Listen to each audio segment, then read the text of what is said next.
কে সিম চালাচ্ছে, কে কেস খাচ্ছে, কিছুই বোঝা যাচ্ছে না, যা তা অবস্থা। মানে একটা নতুন সিম আপনি আধার কার্ড আঙ্গুল ফাঙ্গুল দিয়ে নিলেন, টিপটাপ দিয়ে নিয়ে সিমটা অন হওয়ার পর 3 দিন পর থেকেই ফোন আসা শুরু হয়েছে, আপনি যে লোন নিয়েছেন লোনটা শোধ করবেন না, আপনার কাছে টাকা পায়, এই কোথায় গেছে। মানে আপনি যে সিমটা কিনেছেন যে কোম্পানির, ওই সিমটা 3 মাস আগে এক চিটার বা প্রতারক কোন রকম প্রতারণা করেছে বা চিট করেছে, দিয়ে সিমটাকে বন্ধ করে দিয়েছে। বন্ধ করে দেওয়া সিমটাকে আপনি যখন নতুন সিমটা কিনতে গেলেন 3 মাস পরে কোম্পানি ওই সিমটাকে বন্ধ করে ওই প্রতারণার সিমটা আপনার নামে নতুন ভাবে অ্যালটমেন্ট হয়ে গেল। এবার ওই যে চিটার বা প্রতারক বা প্রতারণাকারী বিভিন্ন রকম প্রতারণা বা চিটিংবাজি করে রেখেছে, ওই লোকগুলোর কাছে তো নাম্বারটা থেকে গেছে। আমি ধরুন হাইকোর্টের উকিল, ওই নাম্বারটা নতুন কিনেছি, এই নতুন ফোন কিনেছি, এই ফোনটাতে নতুন সিম ঢোকাবো, হ্যালো। এবার আমাকে বলছে হ্যালো, পরশুদিন যে না 3 মাস আগে যে আপনি 500 টাকা লোন নিয়েছিলেন, টাকাটা কবে দিবেন? আমি বলছি क्या बात है, কোন ফোন है ভাই, कैसा ফোন है? আমি তো 3 মাস আগে কোনো 5 টাকা লোন নিইনি বা আর কিছু করিনি। এইরকম দুর্ঘটনা ঘটনা যা তা অবস্থা গোটা রাজ্যের বিভিন্ন জায়গায় চলছে।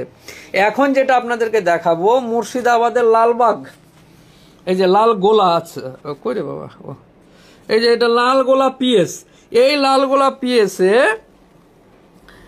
এই যে police station cyber south Delhi মানে সাকেত, এই সব লালগোলা পিএসে চিঠি এসছে, কবে কার সিম কোথায় আছে, কবে তুলেছে, কি করেছে না করেছে, এই একেবারে একাকার করে দিয়ে নোটিশ এসছে যে ভাই তুমি এসো। 2021 সালে 22 সালের মামলা, এফআইআর নাম্বার 11/2021, ডেটেড 23/12/2021 তারিখে এফআইআর হয়েছে আন্ডার সেকশন 420। জিডি ছিল, জিডি প্রথমে ছিল জিডি নাম্বার 12124, প্রথমে জিডি ছিল, পরবর্তীতে এটা কনভার্ট হয়ে এফআইআর হয়েছে। তো বিষয়টা হচ্ছে এই যে এই লোক, এবার এ তো নতুন সিম কিনেছে, এর কি দোষ, এর কি সমস্যা, এর কি দোষ, একে কেন থানায় যেতে হবে, একে কেন পুলিশের কাছে যেতে হবে? এবার যে জিডি বা যার প্রতারণা হয়েছে, ও দিল্লি সাউথে গিয়ে মামলা করেছে সাকেতে। ওই মামলার ইনভেস্টিগেশন করতে গিয়ে পুলিশকে বলেছে যে আমার মোবাইল নাম্বার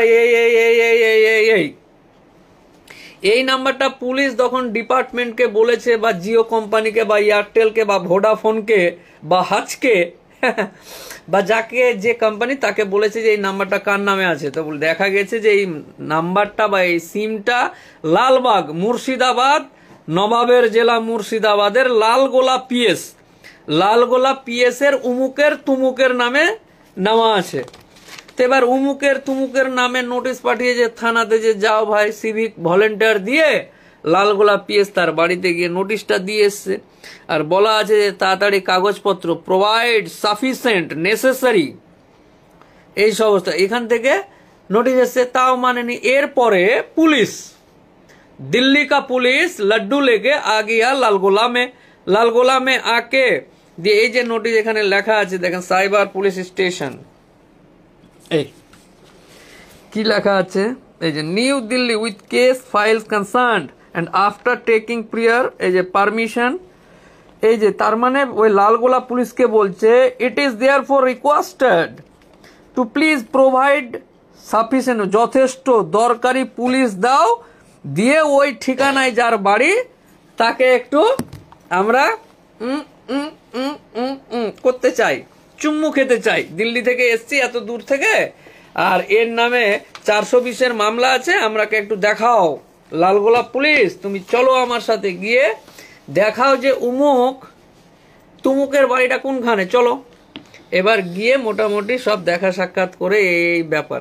তো এইরকম নোটিশ নিয়ে বাড়িতে বসে মুরগির মতন ডিমে তা যেরকম দেয়, মুরগির ডিমে তা দিতে দিতে দিতে দিতে বাচ্চা হবে, তো ওই রকম তাড়াতাড়ি করে এই ঘটনার সমাধান না করলে মুরগির ডিমে তা দেওয়ার মতো যদি এই নোটিশ নিয়ে বাড়িতে বসে থাকবো, তা দিব গরম করছি, কবে বাচ্চা হবে, মুরগির বাচ্চা কবে হবে। তো এই মুরগির বাচ্চা হওয়ার আগেই, না হলে মুরগির বাচ্চা হয়ে গেলে কে কে কে করে চিল্লাবে, বুঝলেন, কু কু কু কু চিল্লাবে, তো ওই চিল্লানোর আগেই সমস্যাটার সমাধান করতে হবে। বোঝাতে পারলাম? অনেকে বলেছে হ্যাঁ তুই তো মোবাইল কিনিস নি, দেখ কিচ্ছু হবে না, যেতে হবে না, ক্যা করে লেগা দিল্লি কা পুলিশ, তোর কি করে নেবে, কিচ্ছু নেই, বুড়া আঙ্গুল করে নেবে, যা কিছুই করতে হবে না। হ্যাঁ, তো যাই হোক, অনেক রকম পণ্ডিতের কথা শুনে কিছু হবে না, করতে হবে না করে লাস্টে পুলিশ যখন বাড়িতে এসে তখন চাপে পড়ে, চাপে পড়ে সব ব্যাপারটা এই সব হয়ে গেছে, দিয়ে আজকে এসছিল। তো এই যে ব্যাপারগুলো, তা আমি কি করে বুঝবো? আমি মোফাক্কের হোসেন একটা সিম নিব, নিতেই পারি, আধার কার্ড দিয়ে টিপটাপ দিয়ে ছাপ ছুপ মেরে নিয়ে নিলাম। আমি কি জানি যে এই সিমটা কোন চিটার ব্যবহার করেছে এর আগে? আল্লাহু আকবার, কত ঝামেলা! তো চারিদিকে এই সমস্ত ঝামেলা প্রতারণা চলছে। এই যুগে আপনি সুরক্ষিত থাকবেন কি করে, এটাই বড় সমস্যা। সবইতেই ভেজাল।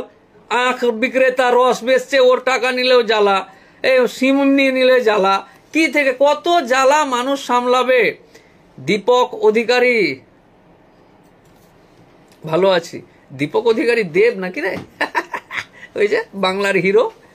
বাবা, না না, এটা শুধুমাত্র দীপক অধিকারী, আর ও হচ্ছে দীপক অধিকারী দেব। বাবা, যাচ্ছে তা অবস্থা হয়ে যাবে নাম নিয়ে। এটাও ভেজাল, ওদিকেও দীপক অধিকারী, এদিকেও মানুষ বাঁচবে তো কি করে বাঁচবে? যাই হোক, তার মধ্যেও সুরক্ষিত থাকার চেষ্টা করতে হবে, সচেতন থাকার চেষ্টা করতে হবে।